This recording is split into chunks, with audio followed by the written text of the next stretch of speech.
Un café, s'il vous plaît. Un café pour la table 6. Ligne droite, Combien je vous dois? C'est beaucoup trop cher. l'addition. Allez, on recommence. Bonjour Julien Rochdy. Bonjour.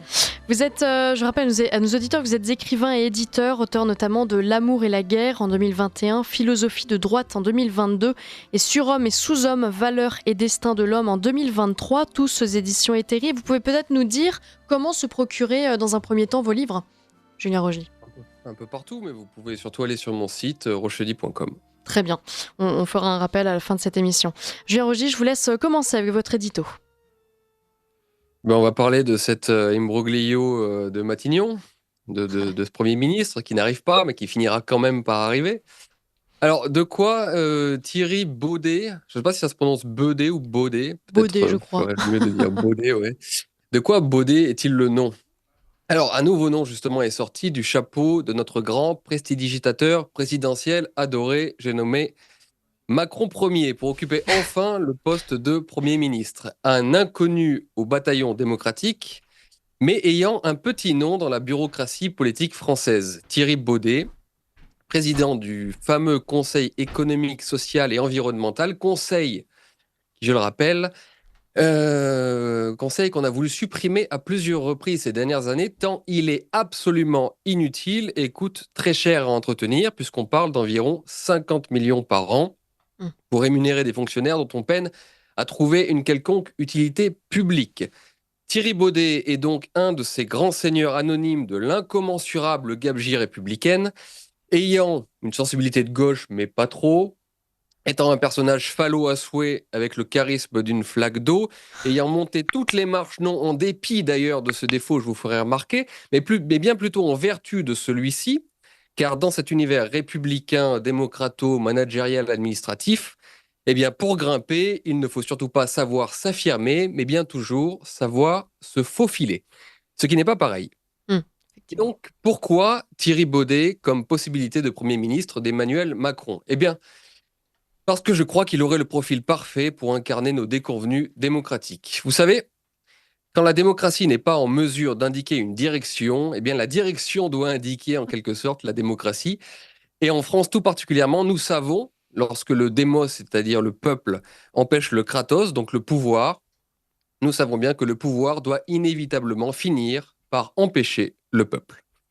Et nous sommes très précisément dans ce cas de figure-ci, puisque les manœuvres du président de la République aux dernières élections législatives, manœuvres, il faut le dire, largement secondées par l'inconséquence et la profonde division de ce qu'on appelle encore les Français, ont débouché sur une situation dans laquelle ni le bloc de gauche, ni le rassemblement de droite RN, LR ne peuvent impulser à eux seuls une politique. La prime est donc naturellement donnée aux sortants macronocentristes qui ont tout intérêt à laisser pourrir l'affaire de la nomination du Premier ministre pour en arriver à la seule option possible, celle à laquelle on s'attend tous en vérité, celle que tout le monde connaît et à laquelle tout le monde s'attend à la fin.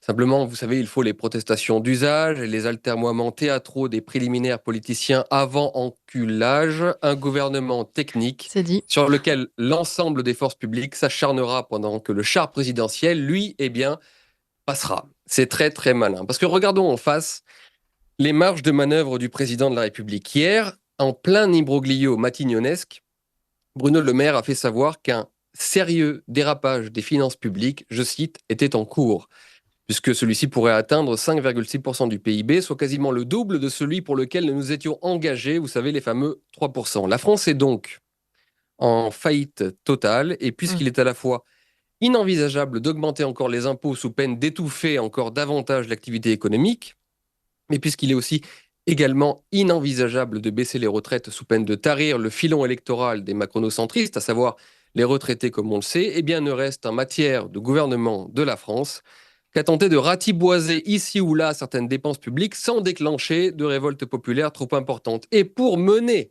cette politique-là, cette toute petite politique-là, la seule qui est possible manifestement dans le pays à l'heure où nous parlons, eh bien mes amis, pour mener cette politique, n'importe quel gouvernement technique peut bien faire l'affaire, n'importe quel Thierry Baudet ou autre fonctionnaire, tous seraient idoines puisque leur rôle se limiterait à être jetés après utilisation du 49.3. Bon, pour terminer, en me renseignant un petit peu sur Baudet, je vois même que le bougre est un grand partisan de l'euthanasie. Euthanasie qui, dans son idée, serait prise en charge par les mutuelles, dont il est apparemment le spécialiste. Et voilà qui serait aussi fort malin de la part du président, juste après nomination, jeter soudainement au milieu du débat public une grande controverse sociétale, laisser et la gauche et la droite s'exciter avec ce chiffon rouge, pendant que les basses mais incontournables besognes des petites économies s'accompliraient avec la complicité dissimulée de tous. Ce serait là un joli coup de Macron. Thierry Baudet est donc, dans son genre, vous avez compris, l'homme de paille parfait pour nourrir le grand bûcher macroniste de l'immolation démocratique. Bien, merci pour cet édito, Julien Rochdy. L'addition. Le feuilleton continue, vous l'avez dit, du côté de l'Elysée avec un nouveau nom apparu hier officieusement, puisqu'aucune annonce, aucune déclaration n'a encore eu lieu. Thierry Baudet pourrait donc accéder au poste de Premier ministre ce soir. Julien Rochdy, vous nous avez livré déjà votre regard sur cette hypothèse, sur toutes celles évoquées jusqu'ici. J'aimerais quand même revenir sur cette façon dont Emmanuel Macron en fait, défie les institutions et la démocratie. On en a beaucoup parlé ce matin avec nos invités. Est-ce que vous comprenez la motion de destitution déposée par le nouveau Front populaire, et est-ce que vous comprenez d'un autre côté cette incapacité de certains partis d'opposition, je pense par exemple au Rassemblement national, cette incapacité à voter, pourquoi pas c'est pas voter d'ailleurs, pardon, je me perds complètement dans mes mots, mais en tout cas soutenir la démission du président de la République, parce que ce sont deux hypothèses qui ont été évoquées. Parce que pour le moment, comme je l'ai dit dans mon édito, il n'y a pas de direction politique possible, ni de la part du bloc de gauche. Ils l'ont fait croire, ils ont tenté de le faire croire en tout cas, mais ils savaient qu'il n'y a pas de réel soutien populaire, de réel soutien démocratique pour mener leur politique. Et même auprès de la droite, auprès de LRRN, la déception a été quand même assez importante à l'issue des élections législatives. Et par conséquent, il n'y a aucune possibilité de grande direction politique à l'heure où nous parlons. La seule qui est encore possible, c'est la petite politique dont je vous parlais, à savoir celle des petites économies. Et en réalité, je pense, alors peut-être que je m'avance un petit peu, mais je pense que tous sont complices, tous savent. D'ailleurs, Marine Le Pen a appelé une grande réunion d'urgence là sur les finances publiques. Oui. Tous savent que la situation de la France est catastrophique d'un point de vue économique, en tout cas d'un point de vue financier, que la France est en faillite et que pour le reste de ce mandat présidentiel, la seule politique possible, encore une fois, est celle des économies. Et pour cela, un gouvernement technique serait parfait parce que dans le théâtre démocratique, si vous voulez, c'est celui qui pourrait prendre les coups et pour accomplir ce dont nous avons besoin. Et la gauche et la droite n'étant pas persuadés au fond, enfin sachant tout à fait qu'il n'y a pas ce soutien populaire qui, encore une fois, pourrait permettre une autre direction du pays, eh bien tous vont se contenter de cet homme de paille qui viendra un jour à Matignon. Oui, mais d'une certaine manière, si on part de ce principe-là, ça veut dire que jamais l'opposition ne se rendra véritablement utile, efficace et puis disponible, en fait. Je veux dire, dans 3 ans, il y a une élection présidentielle. La France sera toujours dans cet état économique lamentable qui s'aggrave. Est-ce que le RN sera à la hauteur ? Qu'est-ce qui va se passer dans 3 ans ? Alors, tout va dépendre aussi, comme je vous disais, du soutien démocratique que le RN ou un bloc de gauche uni, mais ça, on n'y croit pas trop, pourrait éventuellement obtenir. Si le RN se sent légitime de mener une autre politique parce qu'il pourrait obtenir à l'élection législative qui suivrait la présidentielle une majorité large, eh bien là, possiblement, on pourrait envisager une autre politique. Mais je vous ferai remarquer d'ailleurs que cette politique, quelle qu'elle soit d'un point de vue sécuritaire, d'un point de vue de l'immigration, d'un point de vue de certains choix sociétaux, cette politique ne pourrait pas faire l'économie des économies, elle aussi. Sous peine de se retrouver face au marché très rapidement et se retrouver en faillite totale. Donc, de toute manière, c'est pour ça que je vous parle. Alors, peu de gens vont vous en parler, mais il faut le faire. Je crois qu'il y a une complicité, une feinte, mais une complicité quand même. Nous avons besoin de ces économies-là et dans le chaos politique actuel, c'est-à-dire, encore une fois, cette incapacité à trouver une grande direction qui soit véritablement soutenue par un élan populaire et démocratique, eh bien, c'est tout ce que nous pouvons faire. Donc, je pense que cette situation, finalement, arrange un peu tout le monde. En attendant, potentiellement, une prochaine élection présidentielle qui puisse débloquer la situation avec une majorité claire qui pourrait en sortir. Marie Fallicon. Avec ce profil dit technique de Thierry Baudet, n'y a-t-il pas un risque, cependant, d'une prise d'indépendance de Thierry Baudet sur la gouvernance du pays. C'est-à-dire que Emmanuel Macron veut une marionnette. N'est-il pas en train de créer peut-être un futur maître du jeu qui se libérerait de son joug et qui est d'ailleurs un peu plus radical? On l'a vu, il a manifesté contre la loi immigration, pourtant votée par à la fois le RN et le camp présidentiel. Voilà, n'y a-t-il pas un risque là-dessus pour Emmanuel Macron? Je crois que Thierry Baudet fait partie de ces profils qui, comme je le dis dans mon édito, sont parvenus au sommet parce qu'ils ont su se faufiler et je doute qu'ils puissent avoir des élans de rébellion véritablement puissants. La petite manifestation dont il a fait preuve à l'encontre de la loi immigration était typique de son milieu et typique de cette gauche administrative qui est un peu de gauche sur les sujets sociétaux, mais qui accepte tout le reste.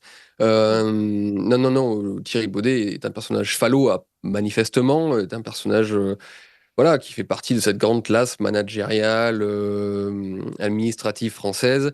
Et s'il est choisi, soyez-en sûrs, c'est précisément parce qu'il fera un homme de paille absolument parfait aux ordres du président et que de toute manière, il n'impulsera rien. C'est le char présidentiel qui passera et ce char présidentiel n'a comme marge de manœuvre politique, je le répète, que très peu de choses à faire. Très, très peu de choses à faire. Il faut gérer les finances publiques de sorte à ce qu'elles ne décrochent pas totalement sans augmenter les impôts, sinon l'activité économique est morte, et, euh, et sans baisser les retraites, sinon ces gens-là n'ont plus d'électorat.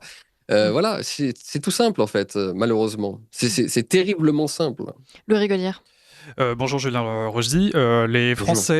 Français ont élu le Rassemblement national aux élections européennes. Ils les ont placés en tête au premier tour des élections législatives et au second tour, ils ont placé le nouveau Front populaire en tête pour l'Assemblée nationale. Et au final, on se retrouve avec des centristes en lice pour Matignon. Est-ce que pour vous, là, on est face à un déni démocratique clair? Je vous dis, le problème, le général de Gaulle disait que la démocratie, c'était être capable de trouver une direction qui soit légitimée par une force populaire. Le souci, c'est que nous n'avons pas cette direction soutenue par quelconque légitimité démocratique populaire. Par conséquent, la direction prend le pas sur le populaire, prend le pas sur le pays. Je vous disais, la démocratie, c'est deux mots, c'est le peuple et le pouvoir. Quand le peuple n'est pas capable de donner une direction au pouvoir, eh bien c'est le pouvoir qui prend le pas, qui prend le là sur le démos. Et c'est exactement la situation actuelle. Le peuple n'a pas su déceler, n'a pas pu impulser une direction particulière à l'issue de ces élections législatives. Le pays est complètement divisé parce qu'il y a eu une inconséquence aussi de cet électorat. Je rappelle quand même que beaucoup de personnes se sont laissées accroire, se sont laissées avoir par la propagande antidémocratique, pour le coup, de la rediabolisation express du Rassemblement national. Il y a beaucoup de gens de droite qui n'ont pas eu le vote courageux jusqu'au bout et qui, au deuxième tour, ont même changé de vote de peur que d'un coup le fascisme arrive en France. Enfin, ça a été ridicule. Donc, il y a une profonde division du peuple français et il y a aussi une inconséquence d'une grosse partie de notre électorat qui empêche justement d'avoir une grande direction impulsée à notre pays. Et sur cette inconséquence-là et sur cette division, le gouvernement technique peut faire son beurre. Et nous n'avons malheureusement pas le choix. Voilà. C'est de la faute, encore une fois, je le répète, c'est de la faute du président, bien sûr, de toutes ces manœuvres. Ça l'arrange bien au fond, mais il faut regarder aussi les choses en face. Nous ne sommes pas là pour faire seulement du populisme. Il faut regarder ce peuple français qui, étant divisé comme il est aujourd'hui et étant inconséquent, comme je viens de vous le rappeler, dans cet état des choses, dans ce cas de figure, la prime est donnée à la direction, au pouvoir, qui est celui que nous connaissons. Lisa Dutreuil. Nous avons reçu ce matin Jean-Yves Le Gallou qui nous parlait, nous définissait même l'extrême centre. Alors il a abordé tous les courants idéologiques soutenus par l'extrême centre, autant sur le plan de l'immigration, sur l'écologie, l'hygiénisme même. Est-ce que vous rajouteriez que l'une des caractéristiques justement de l'extrême centre, c'est de proposer un gouvernement quasi exclusivement technique justement? Oui, c'est le gouvernement des choses, hein. Le centre, c'est estimer qu'effectivement, la politique se fait naturellement, se fait à la corbeille, se fait en respectant le marché, en respectant l'état des choses. Le centrisme est un conservatisme en réalité, hein, surtout en France. Donc voilà, c'est ne pas trop toucher à l'état des choses et laisser le pays aller comme il va. Oui, donc c'est une une dictature de l'état des choses. Et c'est surtout le centrisme, vous savez, c'est la, la non-croyance en la capacité de la politique à pouvoir impulser quelque chose de différent. Ben, c'est l'anti-volontarisme politique, le centrisme. C'est le gouvernement des choses et c'est le laisser-faire dans l'état des choses, justement. Donc c'est ça la dictature du centrisme et que nous avons. Mais bon, je le répète parce qu'il faut bien le comprendre, le pays est bloqué parce qu'il n'y a pas de ligne claire, contrairement à vous. Il n'y a pas de ligne claire qui se dégage de l'Assemblée. Et par conséquent, c'est la prime donnée, c'est le pouvoir offert à ces centraux macronistes, dictateurs de fait, en quelque sorte. On va passer à la première question, Julien Rochdy. Je vais vous demander qui a cité la phrase suivante. Délibérer est le fait de plusieurs, agir est le fait d'un seul.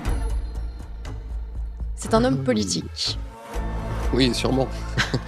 Un politique qui a sûrement occupé un poste important, puisque quand on peut quand on peut prendre des décisions tout seul, c'est qu'on est président, donc j'imagine un ancien président de la République. Oui, absolument. Ouais, bah, ça peut être n'importe quel président français alors. Eh bien, il s'agit du Macron, je crois. Eh bien non, du général de Gaulle. Emmanuel Macron, c'est dans le style. Ah oui, vous avez raison. C'est dans le style du général de Gaulle de toute façon. Oui, absolument. Et dans le style de la Ve République. Oui. Qu'est-ce que ça vous inspire cette phrase? Délibérer est le fait de plusieurs, agir est le fait d'un seul.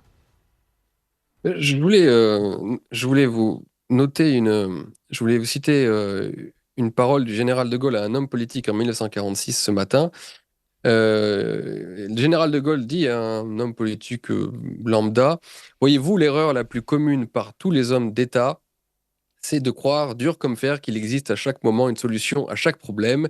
Il y a pendant certaines périodes des problèmes qui n'ont pas de solution. Et pour Emmanuel Macron, le problème de l'absence de majorité claire qui l'empêche de nommer un Premier ministre comme il le souhaiterait, issu de son parti, est un problème qui n'a pas de solution, mais dont la solution en fait se révèle même dans le problème, c'est-à-dire pouvoir très prochainement nommer de lui-même un homme de paille pour mener une politique technique. Voilà. Alors Julien Rochdy, on passe au second sujet, la composition et la décomposition de la droite. Tout se révèle. Éric Ciotti a créé l'UDR le week-end dernier. Stéphane Ravier vient de quitter le parti Reconquête. David Lisnard fait cavalier seul, à l'instar de Xavier Bertrand et de tant d'autres. Marion Maréchal pourrait lancer un mouvement à la rentrée. Qu'est-ce que ça dit, ça, de l'état de la droite en général? Vous avez parlé tout à l'heure de complicité avec le pouvoir en place. Vous avez évoqué aussi la place de l'électorat et l'indécision de cet électorat de droite. Qu'est-ce qui se passe à droite en ce moment, Julien Rochdy? Qu'est-ce qui se passe à droite? Il se passe à droite, c'est difficile. Il y a un bloc de droite qui s'est esquissé avec l'alliance LR, enfin une partie de LR avec RN, bloc de droite qui est incontournable à l'avenir en réalité, mais il y a toujours des velléités sur les marges, c'est-à-dire plus vers le centre ou vers peut-être du côté de Lisnard, quelques velléités du libéral ou au contraire plus identitaire avec Reconquête, tout ce qu'il en reste. De pouvoir échapper à ce grand bloc de droite qui serait dominé très clairement par le Rassemblement national. Je ne crois pas la chose possible. On s'oriente à nouveau vers un bipartisme qui mettra face à face un bloc de gauche plus ou moins uni et un bloc de droite qui sera plus ou moins uni également. Ce gros parti centriste finira par disparaître parce que d'ailleurs son électorat va se tarir prochainement. Je parlais des retraités, bon voilà. Donc je crois qu'à droite, on ne peut pas échapper à cette grande coalition des droites qui seule pourra obtenir un jour une majorité capable d'impulser une autre politique, celle dont nous parlions tout à l'heure. Mais manifestement, il y a toujours à droite, à gauche, à droite, des individus qui aimeraient tirer leur épingle du jeu, mais je pense qu'ils n'échapperont pas à la grande centrifugeuse de ce grand rassemblement qui a commencé de naître aux dernières élections législatives. Mais alors, coalition qui semble quand même assez compliquée. Si on prend simplement l'élection présidentielle, la dernière élection présidentielle, l'électorat ne s'est pas mobilisé. L'électorat de droite ne s'est pas mobilisé en faveur majoritairement de Marine Le Pen. Tout à fait, mais bon, cet électorat change. On a vu quand même que le Rassemblement national a obtenu de plus en plus de voix à mesure que les élections ont passé après cette élection présidentielle. Il y a une dédiabolisation qui, quand même, est efficace. Il y a aussi l'effet Bardella qui incarne un homme politique de droite bon teint. C'est quelqu'un qui aurait sûrement eu de hautes responsabilités au RPR s'il avait eu l'âge. Euh, voilà, donc il y a, et avec le soutien de Ciotti, et je vous dis, avec l'obligation à terme d'un ralliement des grandes figures de droite à ce grand rassemblement, je pense que, alors, est-ce que ce sera Marine Le Pen qui sera soutenue par ce rassemblement? On ne sait pas encore, peut-être, on verra. Mais je pense qu'il n'y a pas de choix. Voilà. Il y a la gauche et la droite, il y a un bloc centriste, il y a 3 blocs qui se regardent en face. Il va falloir s'unir pour obtenir quelque chose. C'est absolument évident. Marie Falicon. Vous êtes, Julien Rochdy, un grand défenseur de l'union des droites. On vient de parler à l'instant de toute cette guerre des égos entre les personnalités des droites, entre les différents partis politiques.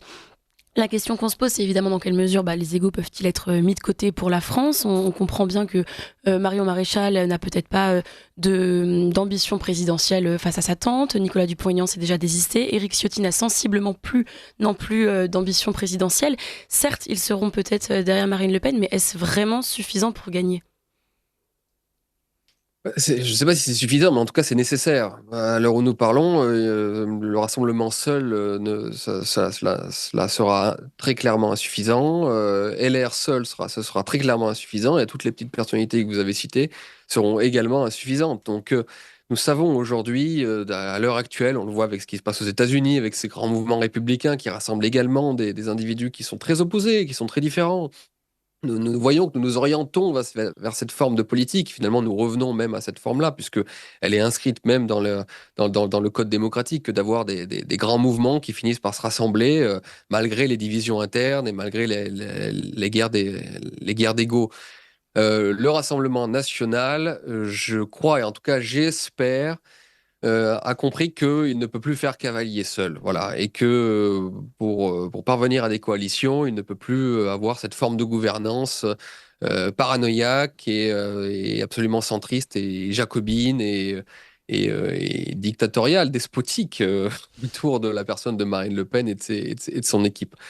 Donc voilà, espérons que cette alliance pourra voir le jour, parce que, je le répète, il va falloir le répéter jusqu'à la prochaine élection présidentielle. Ça va de soi aujourd'hui, ça va de soi. La droite ne pourra pas triompher sans grande coalition, voilà, tout simplement. Ouais. Cette coalition aura lieu, ou alors, eh bien, on donnera à nouveau une prime pour 5 nouvelles années à un bloc macronocentriste, avec ou sans Macron, qu'importe après tout, et on prêtera peut-être le flanc pour se faire battre par une grande coalition de gauche qui, mine de rien, est dangereuse parce qu'elle sait s'unir, on l'a vu aux dernières élections législatives, elle sait s'unir à la fin des fins, elle sait s'unir pour défendre ses intérêts, elle sait s'unir pour obtenir des places, même si les divisions sont extraordinairement vivaces au sein de cette coalition.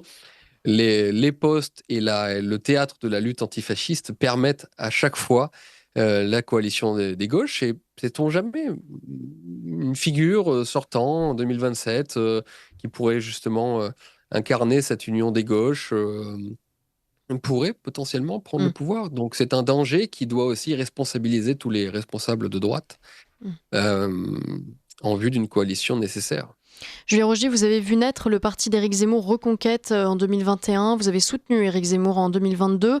Aujourd'hui, le parti, je ne sais pas si on peut le dire comme ça, mais s'effondre en fait, puisqu'il y a eu de nombreux départs. Marion Maréchal, Guillaume Pelletier, Nicolas Bay, Laurence Trochu. Aujourd'hui, Stéphane Ravier. Est-ce que vous êtes déçu ? Non, je ne suis pas déçu. Le problème de Reconquête, c'est qu'ils n'ont plus tellement d'espace politique, dans la mesure où ils ont raté leur pari. Le pari d'Éric Zemmour était un très bon pari en 2022. Ce pari était d'incarner une droite qui puisse faire le lien entre le Rassemblement national et le LR. Et une droite qui parviendrait à créer ces ponts parce qu'il sortirait premier des urnes à l'élection présidentielle. Et donc, en fait, il aurait pu parlé à LR parce qu'il aurait été plus responsable, plus sérieux sur les questions économico-sociales. Et il aurait pu parler au RN parce qu'il aurait été assez dur sur les questions de l'identité, de l'immigration et de l'insécurité. Bon, ce pari était très bon dans la mesure où le RN, à la suite de 2017, était vu comme un parti populiste, peu sérieux. On parlait toujours de la poissonnière Marine Le Pen qui avait loupé ses débats, ses deux derniers débats. Pardon, son dernier débat présidentiel en 2017. Voilà, donc là, potentiellement, il y avait quelque chose à faire. Mais la politique, ça change très vite. Le problème en politique, c'est qu'il y a des élections et que ces élections ont montré que, eh bien, le Rassemblement national avait pu faire peau neuve, notamment grâce à Bardella, notamment aussi à certaines réformes de Marine Le Pen, certaines réformes personnelles en termes d'image. Et puis Zemmour lui-même s'est enfermé dans un extrémisme verbal, en tout cas qui a servi très largement aux médias. Et donc, finalement, c'est lui qui est passé à la droite de Marine Le Pen et il n'a plus pu incarner ce parti centriste à droite qui aurait pu faire ce pont. Et d'ailleurs, c'est tellement flagrant que lorsque l'alliance s'est faite aux dernières élections législatives, le Reconquête a été exclu de cette alliance-là. Mais c'est un problème d'incarnation pour vous? D'incarnation et de double incarnation. L'incarnation d'Éric Zemmour, qui est passé encore une fois de cet individu qui devait rassembler les droites parce qu'il était à la fois respecté par l'électorat bourgeois, on va dire l'électorat Figaro, parce qu'il était apprécié sur CNews et qui semblait sérieux, contrairement à Marine Le Pen, et à la fois apprécié par l'électorat populaire, en tout cas le croyait-on, du Rassemblement national parce qu'il était assez dur sur l'immigration et l'identité, voire même très dur. Donc, il avait cette incarnation-là au départ, mais cette incarnation a muté jusqu'à devenir le nouveau diable de la République, ce qu'était Jean-Marie Le Pen à l'époque.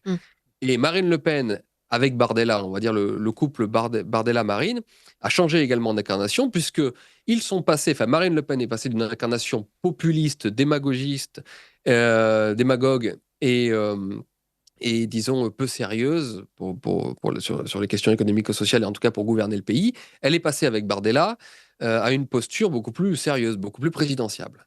Donc, partant de là, le pari d'Éric Zemmour a été manqué et nous ne sommes plus du tout dans la configuration qui a permis l'érection de Reconquête en 2021. Nous sommes totalement à côté de celui-ci aujourd'hui. Nous sommes même à l'opposé de ce cas de figure, de cet échiquier-là. Par conséquent, c'est vrai qu'il est difficile de prédire un grand avenir à ce mouvement, au-delà de la polémique, au-delà du débat d'idées. Mais polémique et débat d'idées, je vous ferai remarquer que Zemmour faisait vivre à l'époque, avant même la création de Reconquête. Est-ce qu'aujourd'hui, le parti politique en tant que tel a un intérêt? Oui. Je ne sais pas. Je ne sais pas. Peut-être le transformer en une espèce de cercle d'idées. Enfin bon, en tout cas, j'ai dit très vite, moi j'ai dit juste après l'élection présidentielle de 2022 que Reconquête allait être une génération identitaire en un peu plus gros. Voilà. Très bien. Et c'est précisément ce qu'ils sont devenus. Un parti qui agite, enfin un mouvement qui agite des idées. Et attention, cette agitation d'idées a de l'intérêt. Vraiment, c'est important, c'est utile parce que le Rassemblement national ne peut pas aller sur le terrain idéologique.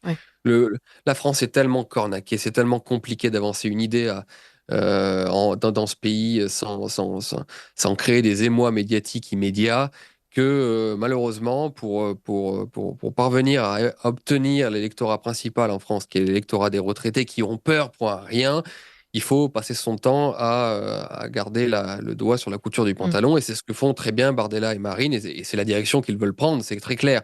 Par conséquent, il faut des mouvements des individus comme nous, les influenceurs, ou vous, les médias, ou peut-être des partis politiques comme Reconquête, ou en tout cas des personnalités comme Zemmour, pour faire vivre les idées, essayer de mettre un peu de harissa dans un débat public qui est extrêmement fade. Voilà.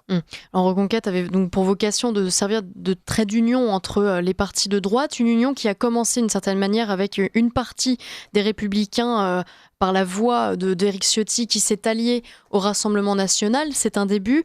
Il n'empêche que... est-ce que ce début de coalition peut aboutir à quelque chose de plus gros? Est-ce qu'il faut une autre incarnation? Puisqu'on parlait d'incarnation, est-ce que cette incarnation pourrait être, pourquoi pas, Marion Maréchal, au hasard? Elle fait partie des figures politiques qui, depuis le départ, ont parlé d'alliance entre les droites, de l'alliance nécessaire entre les droites. Donc c'est vrai qu'elle serait légitime de ce point de vue-là. Après, vous connaissez la politique et les guerres d'ego, je ne sais pas. elle incarne, elle est un pont, mais les fondations demeurent le LR et le Rassemblement national surtout. Or, à l'heure où nous parlons, elle n'est ni au Rassemblement national, ni LR.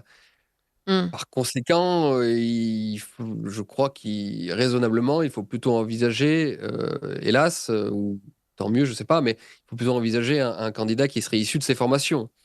Mais sait-on jamais si Marion continue avec brio d'incarner cette union des droites et de recevoir finalement une légitimité des deux côtés.